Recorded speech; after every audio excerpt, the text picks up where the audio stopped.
Hi, my name is Matthew Zhang, and today I'll be explaining the strategies used by Washington's army in the Battle of Yorktown.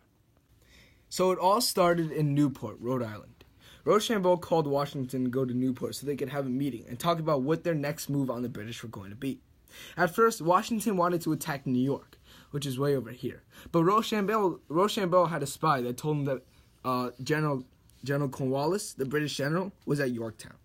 So Washington was convinced by Rochambeau and the other French generals to head over to Yorktown and fight Cornwallis. So Washington decided that he needed a way to avoid General Clinton, who is another British general stationed at New York City. He didn't want General Clinton's forces to help Cornwallis against the Americans when they were there. So he came up with a clever strategy. Before they set out for Yorktown, Washington sent out a fake news story from Newport that Washington and the French were going to attack New York instead of Yorktown.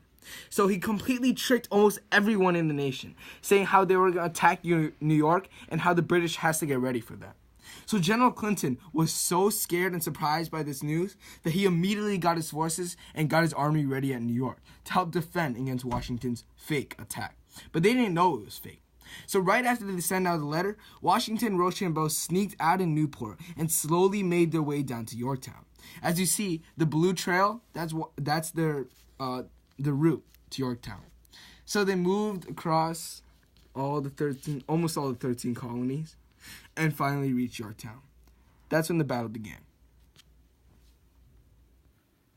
So Washington and his army made it to Yorktown. Here, I'll be explaining the strategies they used in the siege of Yorktown, which is the strategies that they used against General Clinton in the actual battle.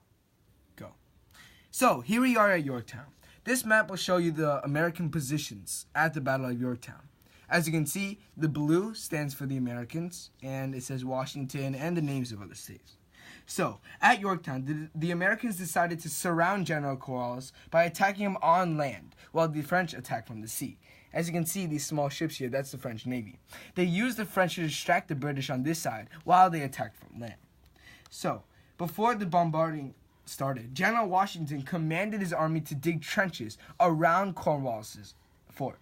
He ordered them to dig trenches in between earthworks, which were British defenses.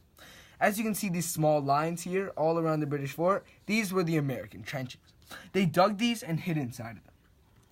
In addition to the trenches, the Americans built batteries, which are basically small forts that contained a lot of firepower. These weapons inside the batteries were to help with the fighting and also provide more firepower. So, once they were all set up, General Washington commanded his army to bombard the British for 6 days and 6 nights. They constantly bombarded him and used their position to their advantage.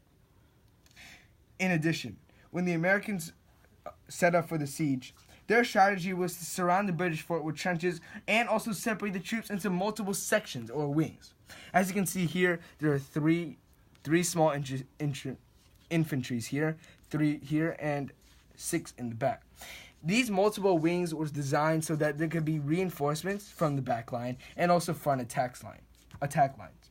These ensured that the fire would keep on coming towards the British and that they would always have enough power to sustain their attack.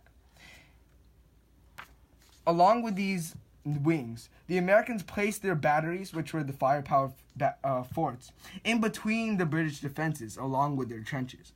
When they placed their attacks in between the British defenses, it allowed them to get direct hits into the British territory and their weapons.